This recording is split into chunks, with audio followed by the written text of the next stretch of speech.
Hey Jefferson, welcome to the Never Broke Again podcast. How did Appreciate Andrew know that you wake up at 4:14 every morning? Does he stalk you or something? I do. I stalk everybody. I guess. Yeah. Well, I announce it all the time. I'm That all too. over social media telling people about my daily routines. Okay. How did you and Andrew connect? Through Coach Burt, we took a ride out to Long Island last summer. Oh, nice. What Yep. was that like being with Andrew on a plane? It was interesting. He was wearing a cowboy hat the whole time. Where is it? Where's He's my got cowboy? it somewhere. Yeah, it's somewhere. Where'd it go? What's up with the mic? Is it working?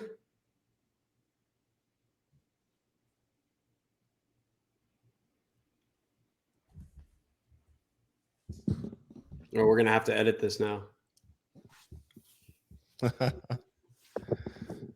You guys already recording? We're live here. Yeah, we live in the mix. Oh, right on. Yeah, Jefferson Rogers. Thanks for coming on the Never Broke Again podcast. He just informed us that he met Andrew on a plane while Andrew was wearing his naked cowboy hat, going up to Long Island. Who goes to Long Island? Like, what's in Long Island, Jared? Nothing's there, right? What was going on? I mean, I imagine those people out in Long Island would say different, but it was a fun event we went to out there. But it was a memorable experience just getting to get on the airplane with a bunch of high performers, movers and shakers. Yeah. And, do some networking 30,000 feet in the air. Yeah, I did not know what I was getting myself into. Who was going to be on that plane? And I was like, holy shit, you're doing $1 billion like this and that. I was like, holy shit, where did I get myself into? I was like, Yeah. I think I was the poorest guy on the plane. But then I talked to some of the other people, and I wasn't. Well, that's the kind of rooms you want to get yourself into. That's true. Yeah.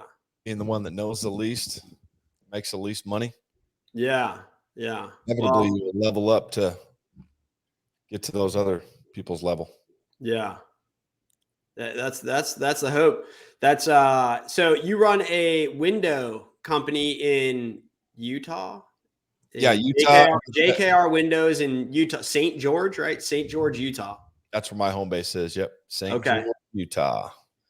All right. And you've been in business 5 years about? How long? 4.5 years. Yep. In March of 23, it'll be 5 years. How does someone get into Windows? I just happened to be at the right place at the right time, I guess. I don't know. Yeah. What's that look like? Right place, right time to wash windows, install windows? Well, actually, it was getting involved in sales, window sales.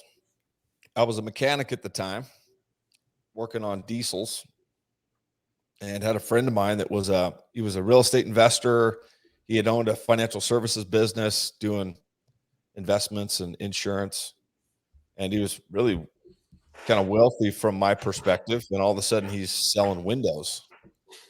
So I didn't understand it at the time, but he was, he saw an opportunity, and it was great profit margins, great product, offering a lot of value to customers. And he came and showed it to me, and we were originally going to partner together. Ended up just being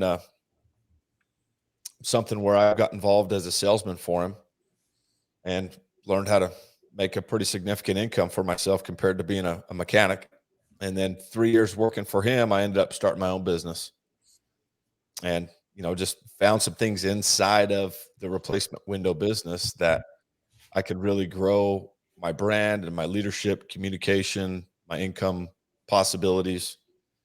And now it's been, in a couple months, it'll have been 8 years since I got started in the window industry. He didn't make you sign a non-compete or anything? No.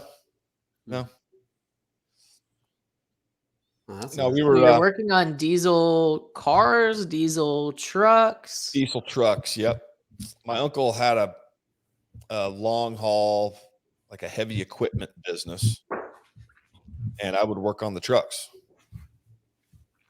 And I'd never went to school for it or anything. I just kind of taught myself and learned from the guys around the shop how to do it.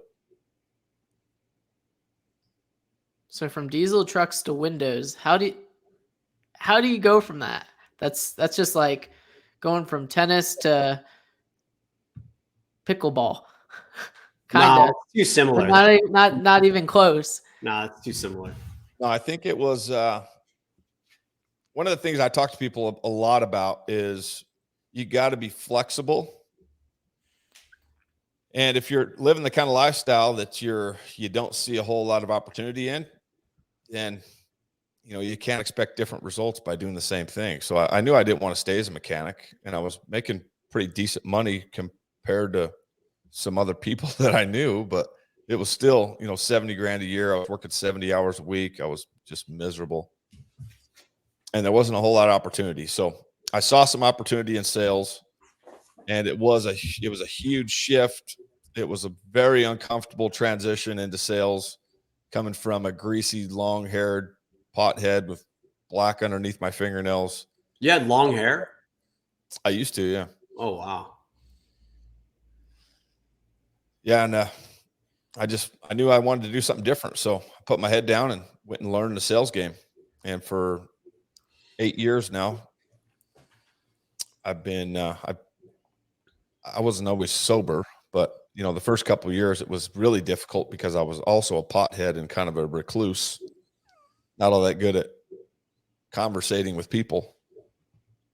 But man, I'll tell you, if you want to do something big with your life, sales is one way to start doing something different that has an opportunity to make big money that can lead to other great things. Door-to-door sales specifically. I know a ton of guys that are huge success stories that have grown incredible businesses that came from door-to-door sales, whether they were doing windows like I did or pest control, solar, selling security systems. There's all kinds of cool things you get involved Is that what your company does? Are they door to door? Primarily, we do door-to-door. Yep. So they're canvassing neighborhoods, they're door knocking. What do you guys have some sort of like top down strategy where you got to knock like 80 doors a day or like a certain amount of doors a day or certain, what does that look like? So yeah, we try and have as much accountability as we can. We've got great leaders. So, it's anywhere from 50 to 100 doors a day, depending on where we're at and what we're doing. You go to neighborhoods that are really spread out, it's harder to hit real big volume. And then, sales it's a tough industry mentally. So one of the biggest challenges that we deal with is turnover. Well, we have pretty good retention, but it's once we get people, it's about continually having them go out and produce.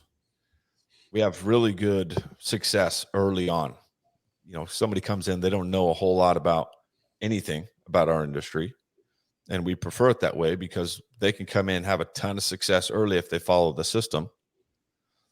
And then, they go from, we've got such cool success stories, guys coming from making $1,700 or $2,500 a month to now all of a sudden they're making 10 grand a month. Completely changes their life, changes their perspective, and they never think about money the same way after that. But then it changes the way that they believe about what's possible and the amount of effort that they need to put in, because they've been so used to just doing enough to get by that now they can go out and work 1 week and make as much as they used to do in 1 month. And that's all they need to do to survive. And then just take the rest of the month off. So yeah, it's hard to get them to work the rest of the month.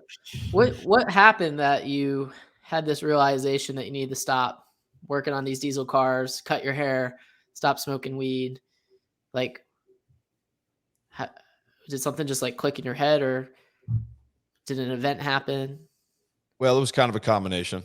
So I got a wife and 3 kids, and I had dealt with addiction since I was 13 years old. Started partying, smoking, drinking. And I was also the oldest of 3 boys, or the oldest of 4 boys. I got 3 younger brothers. So, I knew that I wanted to be a good example. I wanted to do something special with my life. So it always kind of haunted me, just my conscience always talking to me like, the hell are you doing, man? These things don't align. And so it was over a long period of time of these thoughts, like, you're doing these things that aren't serving you. These behaviors aren't the best example to the people around you. And it did finally get to a point where I had this one last big memorable moment that wasn't my proudest moment, where I got in a big fight at a concert and, got my truck impounded. I was supposed to be at my son's birthday party the next morning helping, and I ended up being so hungover that I don't even remember the thing. My wife brought me, and then I just slept on a bench the whole time. What was the concert you were at? It was a Florida Georgia Line and Nelly concert. Florida Georgia Line featuring Nelly. Yeah, I don't even remember the concert. I don't know if I was coherent enough to even know what was going on. I drank all day that day. So what help did you go to AA, NA? Did you just self sober up, or what? You know what? One of the challenges for me was I did go to an AA meeting when I was 17. Actually, was I 17 or 18? I may have been 18. But it was the most miserable, negative, dreary place that I'd ever been to in my life. And I never wanted to go back to one of those meetings ever again. What brought you there the first time? What put you there at 18? My stepdad was a recovering alcoholic. And my mom knew that I was drinking and partying, and they invited me to go. And I was never going back to one of those meetings again. Yeah, that's hard for an 18-year-old. So it was one meeting and done. Well, you're 18, like you're supposed to party at 18, right? Like, yeah, how are you going to sell an 18-year-old on not partying without like a bigger event happening at that time, right? Yeah. Like a bigger adversity coming up. I don't know. So yeah, it may have stunted me for a little while in being able to get rid of the addictions, because I always justified being able to just drink socially. I wanted to smoke weed occasionally, and I always justified that I was doing that, but it would always turn into just nonstop, all day, every day, whenever I could. I was taking time off of work, leaving early so I could go home and get started drinking, smoking pot again. So it really turned into something that was holding me back. And I tried to justify it for years. And then finally it was just, I got to make the commitment to get this stuff out of my way if I'm ever going to accomplish something with my life. And not everybody's like me. I know people that are extremely successful. That'll have a glass of whiskey occasionally, smoke a cigar occasionally, smoke some weed occasionally with some friends. That's just not me. It scares me to death to start talking about those things and justifying those same things, because I know what it leads to. What's it lead to? It leads straight back down the path of despair. It leads to jails, institution, or death. Yeah, all the stuff. I'm the epitome of all those examples they told you in middle school and high school about what happens when you start smoking weed or drinking alcohol. Yeah. And it leads to this really dark place. I was like, nah, that ain't me. And then it turned out to be me. Yeah. So was there anything that you learned from being a diesel repairman that transitioned to your Windows success? Oh, I learned a lot, man. Absolutely. One of the biggest things is that there are people that stay stuck that don't need to stay stuck. I was one of them, and I was stuck and repeating the same patterns, and I had just certain level of beliefs that were keeping me in this place. And I'm nothing special. I just decided to make a change and do something with my life, and have gone from being broke and having addiction problems, being a greasy ass mechanic, to now running a 8-figure business and having a couple $1 million invested in real estate. I'm raising $12 million for a Airbnb fund right now. Nice. I'm writing a book. There's crazy things can happen when you just put your mind to it. and believe that big things are possible for you. How much you got raised for the Airbnb? We haven't started yet. We're just finalizing all of our paperwork. Josh will cover half. You got half, Josh? That's an interesting idea. I haven't heard of an Airbnb concept yet. It's an Airbnb development, 194 units. Oh. And it's right in the heart of southern Utah, one of the fastest growing metropolitan areas in the United States. And it's on the highway that leads to Zion National Park, one of the most visited, well-known national parks in the world. It's a big project. I lucked out on it. And I'll tell you what, dude, good things always happen to me. When you're on this path and you just believe that things are going to happen, you're writing your goals and you're doing your affirmations, and you just have this crazy belief that good things are going to happen to you. Oh shit, this good things just happened to you. It's crazy. So you went from 0 to 8 figures in sales. What are you doing? 30 million, 20 million, 100? Well, that'd be 9 figures. What are you doing in sales, roughly? So we did in 2020. I did 10 million. Last year we did 14 million, and this year we'll do close to 18, 20 million.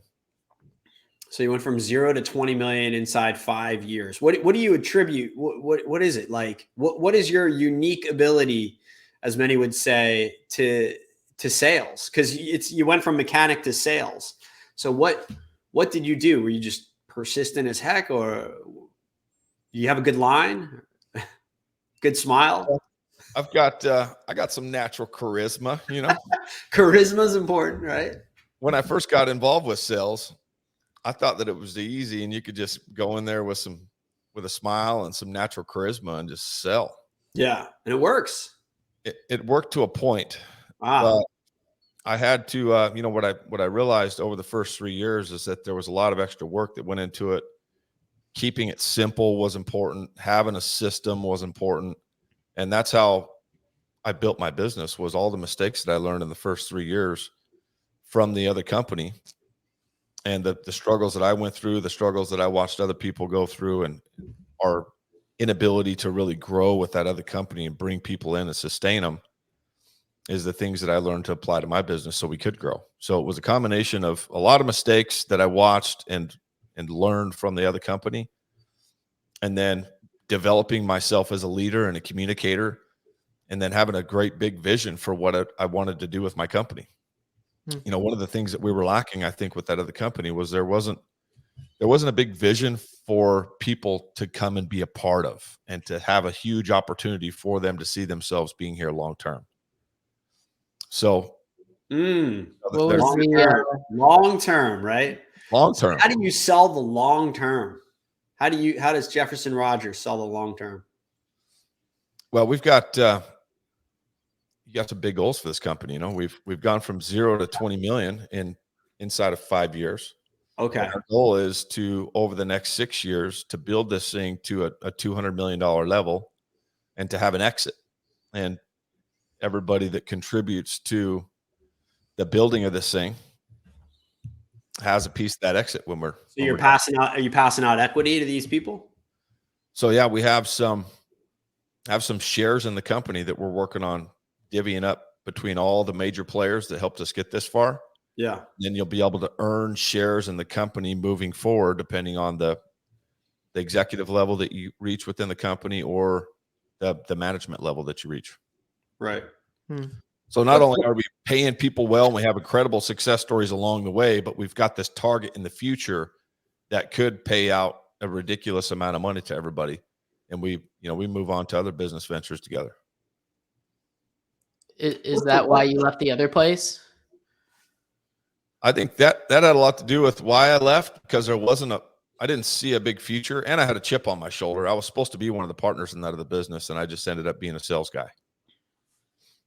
So they tricked you. So, I guess they did kind of trick me, but it was all for the good. I love those guys still. They taught me a lot, and I see them every year at the company all-side trip, and we hang out. Did you pass them in sales? Oh yeah, we passed them in the first 2 years. Yeah. What did you do differently that they weren't doing? Well, the vision, culture, leadership three of the main contributors, I think. You know, they had a little bit of each one of those things, but I wanted to take it to the next level. There were some things that I wanted to apply to that business that I never ended up being able to. So what better way to do it than to start my own and test out my theories? And sure enough, We it talked worked. about vision. What's the culture like? So the culture is, you know, we have accountability.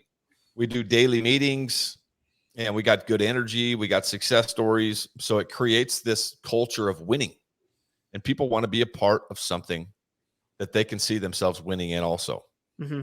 So not only from the sales aspect, but, you know, in my admin and my operations side, all of the people that are sitting there at the office working the computers and making sure that all of the fulfillment is done from the sales teams. We've got, you know, we got people. I got one guy that came in 2.5 years ago, and he has over quadrupled his income since he came in here. And that's, you know, that's just not common in corporate on that salary side to be able to quadruple your income. So we got success stories. We pay people better than industry standards, and we're going somewhere. We're doing big things with this company. We represent something that's a little bit different out there in the marketplace, especially in replacement windows or even across all of home improvement, because we love what we do. We believe in it. We offer an incredible amount of value for the customer, and then we stand behind it. We have better service after the sale, and we've got an entire fulfillment and service department that most companies dread because it, you know, they perceive it as costing extra money and time and energy, and it's an important part of what we've built here. What's the multiple like in the, what is it? Is it home services is considered? Home services. Yep. Yes. What's the multiple like on an exit? So we're looking at high single digits. You know, if we just got done with this big Salesforce project, and it could turn into our own proprietary technology here over the next 6 years.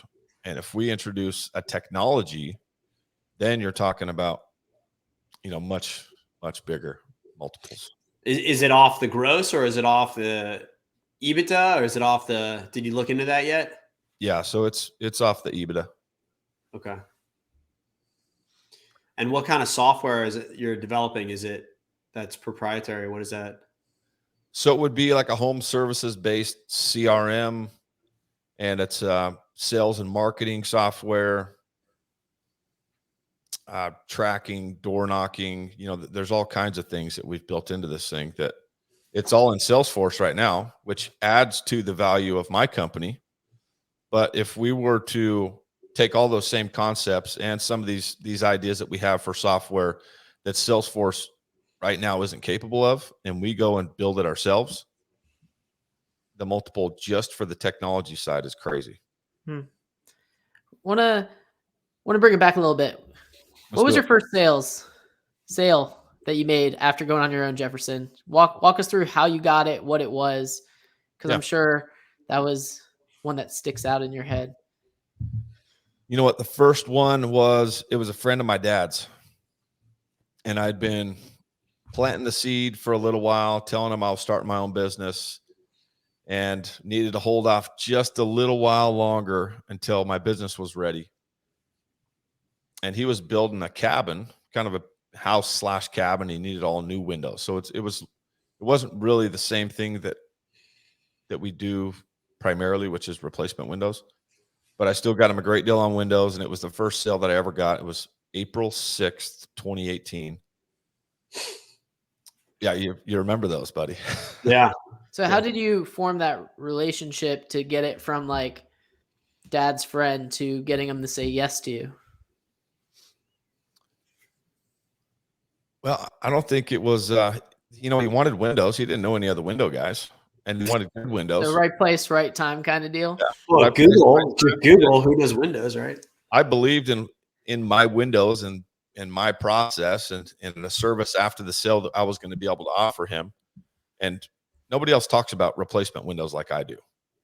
It's just like a thing. There's not a lot of education. There's not a lot of understanding about how important it is to have energy efficiency and have great windows and have a warranty.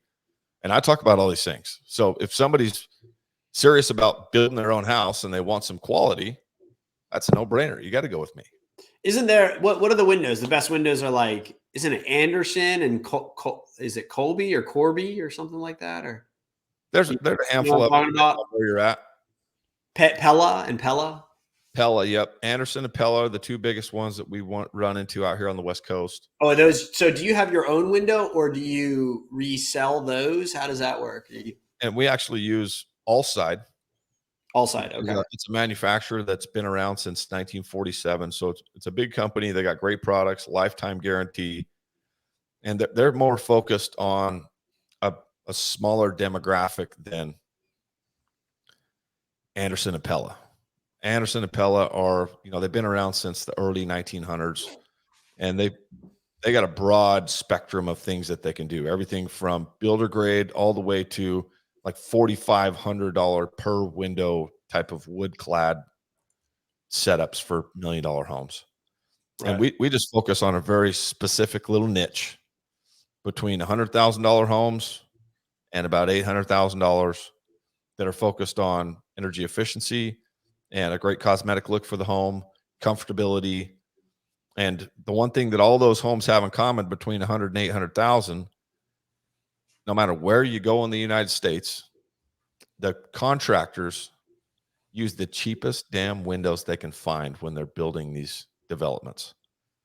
So it doesn't matter the home. Builders, you mean the builders, right? Yep. Well, I guess they subcontract it and then they give them cheap windows. So what they fail, like they fog, what can happen to windows? Like how long do windows last? I don't know a whole lot much about windows. But yeah. How long so they're a combination of things. So when you get them real cheap and they're in an extreme climate like, Las Vegas or Phoenix, those glass packages fail really quick because the heat affects them. It'll expand and contract, and then it blows the seals.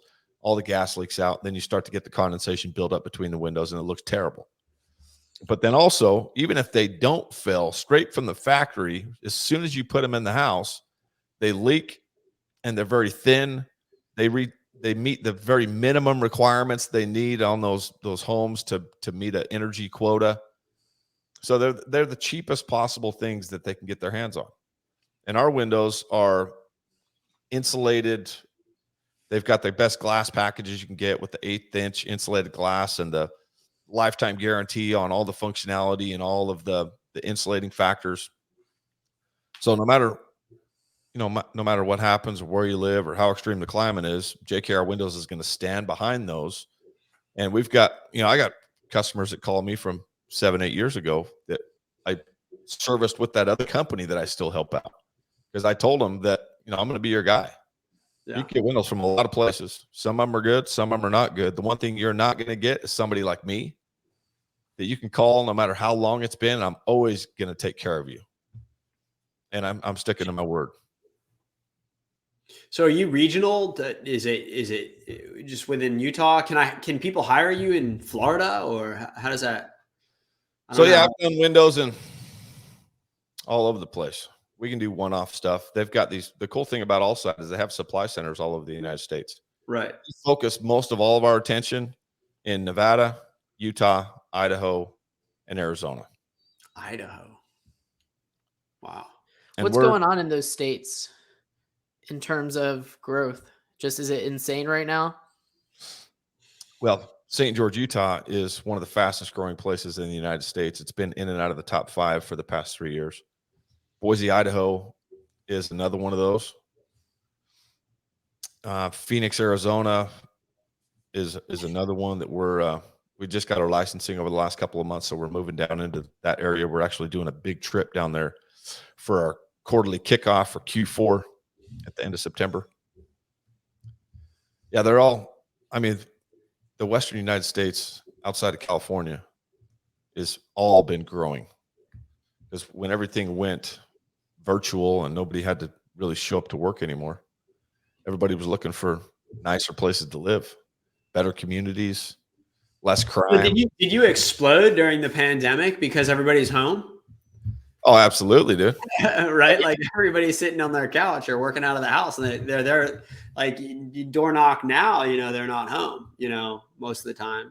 Yeah. So we still have success, but nothing like in 2020. Mm-hmm. Yeah. We went from doing 2 million in 2019 to doing 10 million in 2020. Grew by 500%. And it was with almost the same size team. Yeah. It was just a lot of it. More people were home than ever before. Right. And they were still spending money. The one cool thing about home services and doing home improvements is that it is a recession resistant industry.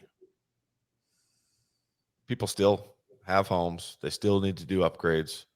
And, I haven't been in the industry long enough to see any big downturn, but I've been around some old timers that have, and they've, the one common thing is that they always stay consistent. Business always stays consistent through all the ups and downs in the economy. How do you stay passionate about Windows? Like, how do you get excited about Windows? Like, because obviously it's not like a super exciting gig, but like, I'm sure you run into that. Like, you have some people who's like, how do you keep them excited about the window game? You know what? We are, the one thing I talk about is we're a people development company that we just so happen to sell windows. Mm-hmm. One of the things that I found, so you're in the people business, not the window business. Yeah, we've got, I got culture, environment to be a part of, and it's Windows is a part of it, but it's more the opportunity, the growth, the success stories. And, I wouldn't still be in the window business if I wouldn't have found something that I could love inside of the window business, which was the leadership side of it and developing people and the success stories. And you can apply this to any industry that you're in.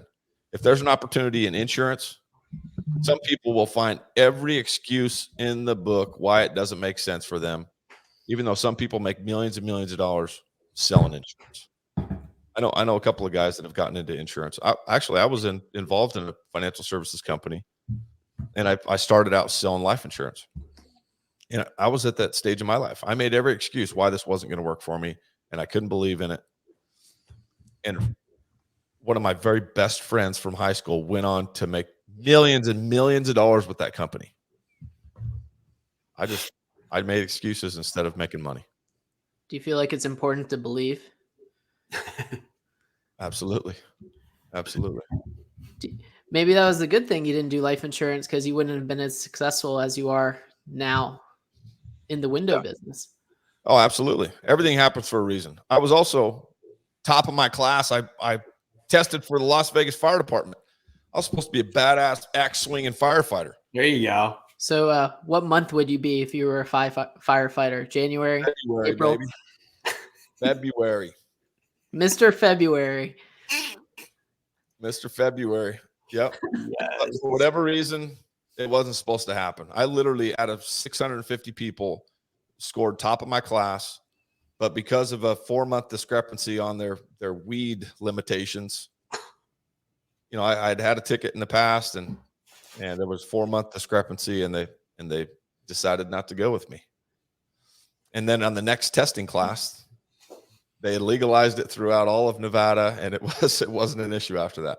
So if I would have been in the next testing class, I would still be a firefighter. And, it's a great career. My dad was a firefighter for 27 years, badass. He's an incredible human being. But, he's retired now, and he's still having to work for the rest of his life. He's going to have to work and supplement his retirement if he wants to have special things in his life.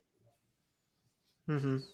And it happened for a reason. So now I've gone on to start a business and acquire a lot of real estate and get involved in a bunch of other business opportunities where by the time I'm his age, after 27 years of my career, man, I'm going to have hundreds of millions of dollars. You can't do that as a firefighter. You can't? No, you play the lotto, right? You're a pretty strong guy. What, you have a morning routine? You wake up at 4:14 every day. What's that like? What's your morning routine like? Is it like super the same every day, or do you mix it up so it doesn't get boring or monotonous, or what? Well, we use a trainer. So sometimes the trainer is available at 5, sometimes it's available at 5:30. So, this morning the alarm went off at 4:11, so I can be at at the gym by 5, and sometimes it's 4:14. Basically, it's always 1 minute or a couple minutes after my wife's alarm goes off, because I tried it a couple times to have mine go off before hers, and she loses her mind on me. She's like, "Don't ever make your alarm go off before mine. I want to sleep until my alarm goes off." What time do you get to bed? What time do you go to bed? Last night I went to bed like 10:30. So you're getting about 6 hours tops, 5.5 hours. Is that enough recovery sleep? I mean, it has been. I don't know. I won't do that forever. But 5.5, 6 hours has been enough. And then it's, I've been doing it for 2.5 years. So it's, there's no question what I'm doing. When I set the alarm in the morning, it tells me how long I have to sleep. And it says 5.5 hours. Sometimes it says 3 hours and 47 minutes. Doesn't matter what it says. I'm still getting up, and there's no question. And you can make it like you're not napping during the day, or are you napping? Or you? No, not really. I mean, my schedule's booked out. I've got very little time in between things. There's no opportunity for naps. Yeah.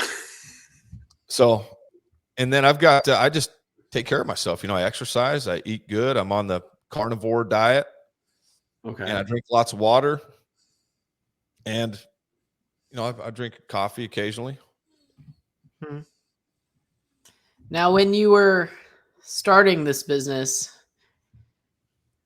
what was like the oh shit moment that you ran into where you're like, I don't know if this is going to work, or some sort of mishap that really tested your vision for the company? I think all of that, once I made the decision, there was no going back. There was no hesitation.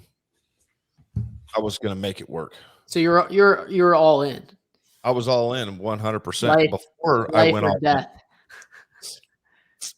I had a lot of hesitations. It took me longer than it probably should have. But What were those hesitations? I didn't know if I had what it took.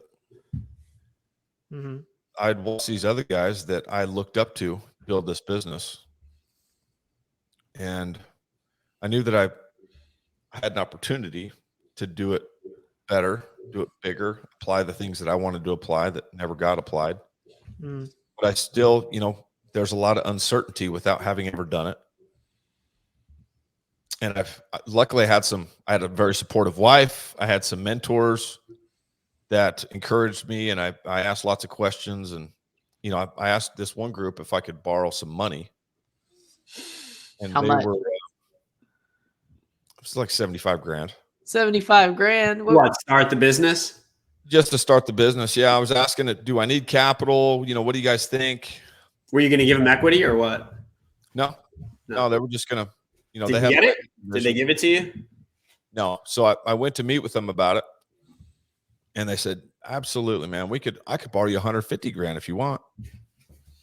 The thing is, though, is how to sell, right? You're already doing everything that's necessary for this business to be successful, and you'll figure out more as you go. But you know how to sell, so why do you need to borrow money? Like this guy that would make a shitload of money off me if I borrowed the 75 grand from him was just trying to be straight up with me and said, yeah, borrow money. Right. You know how to sell, just go sell. Mm-hmm. So within a month, I pulled the trigger and I just started to go sell. And it was, that's one of the things that businesses struggle with is getting out there in front of customers and selling fast enough. And I just went and put my head down. For the first 2 years, I had started to develop some new salespeople at the end of the 2 years, but for the first 18 months, I closed every single deal. At what point was your company at where you're like, I need to start hiring people? It was within the first year, I started to realize that, there was only so much that I was capable of doing. All the sales, all the fulfillment, all the administrative tasks, making sure payroll was processed. That was wearing me out, man. I was working 20-hour days. Yeah. How did you get those people to commit to you? I had a big vision, man. Did you pull your wife in, or does she work somewhere else? No, she's stay-at-home mom, but she helps me with some things around the business. She's phenomenal support. She helps us with our events and ordering swag and things like all the t-shirt designs. But no, the first person I hired was my mom. And I convinced her to come and I quit just her. realized you're Mr. Rogers. I am Mr. Rogers. Right. If Mr. Rogers was Beautiful day in the name. Mr. February. That's right. Yep. But yeah, man, I knew I was going places, and I knew that there was an opportunity, and I was confident that they were going to have a better opportunity here than they would at another company. And they believed me, and then I proved them right. So what's next for Mr. Jefferson Rogers? Oh man, other than this Airbnb project, like what's the next step that you got to take? We've got, I just started working with a higher level advisor than I've ever worked with before. That's helping me realize what goes into building a business to a level that you can exit. And he's built over 40 businesses himself and exited a good amount of those. So, large How focus. come you want to exit though? Like, don't you want to like at least maybe keep a piece, keep some cash flow? See, if you exit, you got to just, all you do is get a whole bunch of cash and no cash flow, right? So you got to like become an investor at that point, right? So, one of the things that I think I want to sell for is because I want to go prove my capabilities somewhere else. What is that? So for the next 5 or 6 years, I'm going to build the shit out of this company, and I'm going to create a bunch of success stories in the process. And we're going to sell it for whatever that amount is. I don't know. I don't care. It could be 50 million. It could be 100 million. It could be 200 million. And I'm going to split it up with all the people that helped me build it. And then I'm going to go take my share, and I'm going to go build something else. Windows just happened to be the first thing that I'm going to get a lot of experience in leadership and communication, developing people, and building some credibility for myself. But then the real credibility comes from proving your concept again and again and again and again, and developing leaders that can develop leaders themselves. Mm-hmm. So I just want to test my abilities. I wouldn't sell the whole thing. Keep 10%, Jefferson. Just 10%. Keep something, man. I want to build it to sell, man. I don't want to be involved. Why don't you just start the new venture now? What's holding you back from that? Just having. I have kind of. Yeah. I started investing in real estate and starting a syndication. I'm jumping right into raising money. I have ownership in over $2 million of real estate, but now the next step is building a syndication that turns into a fund, and it may be that the next thing is just building an incredible amount of wealth through real estate and acquiring a couple $1 billion worth of real estate. Mm-hmm. Love real estate, man. A lot of opportunity there. Mm-hmm. Would you ever consider the Warren Buffett approach compared to the Grant Cardone approach? Stocks? Well, companies. It's not stocks. It's owning companies. Yeah. You know what? I've thought about it. And I think he's got a good strategy, and the guy doesn't lose money. But I've just something's a little bit more appealing to me about the real estate side than about businesses. But I am also, one of the things that I'm working on right now, because one of the ways that we can grow fast is by acquiring businesses, is I'm actually looking at acquiring businesses and advising for equity. And there's some cool things that Warren Buffett does and has done, and businesses that he's involved in do that we're applying to the JKR Windows model. So you're looking into acquisitions. Are you acquiring? Or are you acquiring stakes, or what is that? Yeah, so a little bit of both. Specifically Windows, or is it anything? So a lot of things in the home services industry. So siding, fencing, gutters, other energy efficient type of businesses, roofing, and we're going to we'll see what it turns into. But that may be what the big exit is this big portfolio of home services businesses that we acquire over the next 6 years. that creates a much bigger multiple because it's this big family of diversity inside the home services conglomerate. Yeah. How many? So let's dissect your business a little bit right now. You're doing 18, 20 million a year approximately in gross rev. How many people do you have? We've got about 100 people with all the departments. And, one of the most important parts for me, sales, of course, drives the whole business. Yeah. But one of the most important parts for me has been the fulfillment, the admin, the operations, and then all of the systems and processes and automation that we've developed over the last 4 years to help us just really streamline it and create an incredible customer service experience.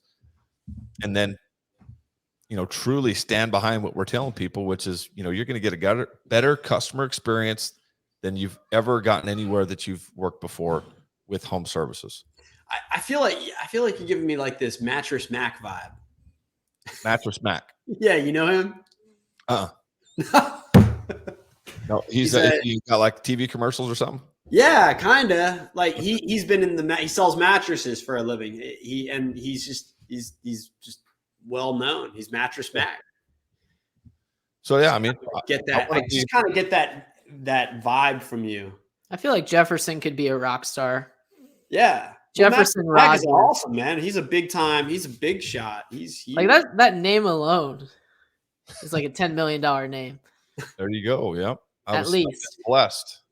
There's some things I've had in my life that have been self-inflicted that have helped me back, but I've had so many things working in my favor. Good genetics. I got a good name. I was raised by great parents. I got all these great things that are working in my favor. For a lot of time, I just didn't use them. And now I'm just starting to see what's possible and all the things that I've been given and blessed with. And man, some people never see it and they victimize and they make excuses and they stay stuck. And I see it over and over and over with really capable people. But I just don't want to be one of those people, man.